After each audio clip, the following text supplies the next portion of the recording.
Yeah, so I've had the McClain trailer for, I don't know, a couple of 3 years now, so it's time for a long haul review. I mean, what do I really think of it? It's miles ahead and way better than that stinking Harbor Freight trailer. If you haven't seen that video, go watch it. I hated that trailer. It was absolutely worthless. This one's a lot better. It's a long beam and it has a little box beam. The long beam's made out of steel, but the box beam made out of aluminum. Has a tongue on it, can hold a boat up to 17 feet.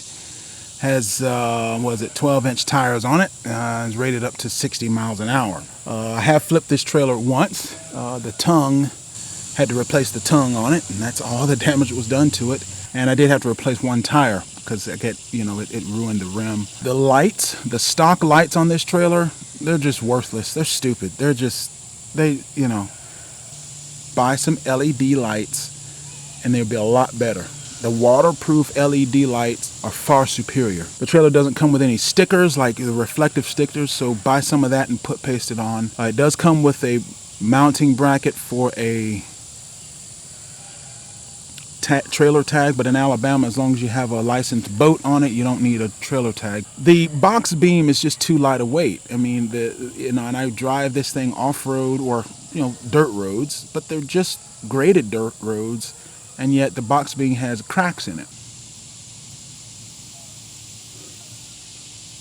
I think it'll be easy enough. I've got some aluma weld in there, some of that low temperature aluminum stuff that can just heat up the aluminum and that'll get into that crack and hopefully stop it from spreading. But the box beam is just too light. My recommendation would be to build the box beam out of the same metal that the main beam is made out of. Forget the aluminum, make it all steel. Second, put some tie downs on. I don't understand why companies don't put tie downs. Remember when you remember years ago you'd buy a truck and the truck bed didn't have any tie downs, and you're like,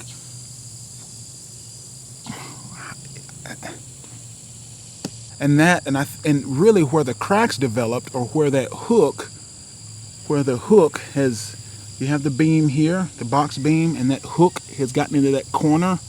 And I think the hard edge of that box beam put a point of stress right there, and it developed a crack. If you just had some tie downs, I don't think that crack would have developed. Secondly, there needs to be some reinforcement around the corners of that box beam. So that box beam needs a gusset. See, this is the corner of the box beam. There needs a gusset, a solid piece of metal that goes from here to reinforce that joint. If you just had that. But overall, I am pleased with the trailer. It's a long trailer. That Harbor Freight trailer is so short that just any little wiggle of the steering wheel would make this thing jackknife real fast on you. Right?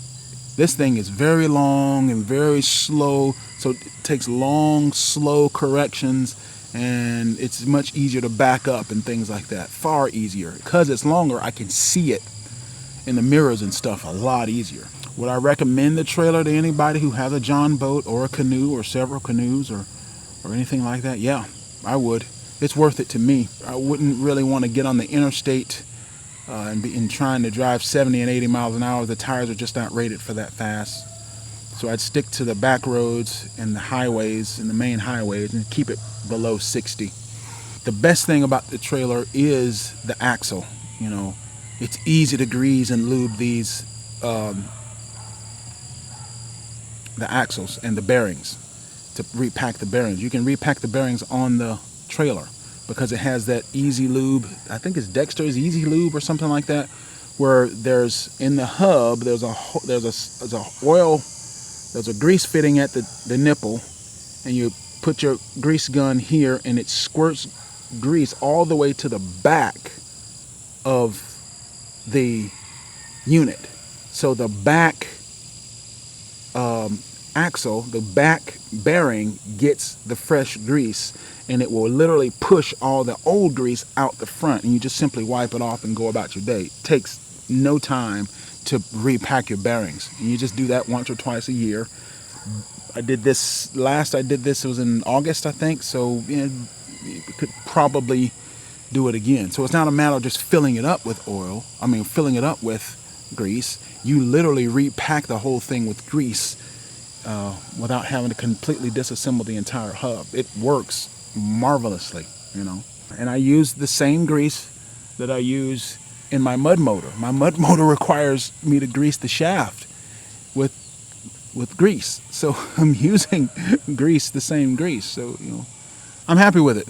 I'll keep using it. There are some improvements that can happen. Also the bunks, the long bunks, the bunks need to be turned 90 degrees and run starboard to port to starboard, not front to aft. So it'd just be better reinforcement for the hull of the boat that way. But aside from that, I'm going to keep using it.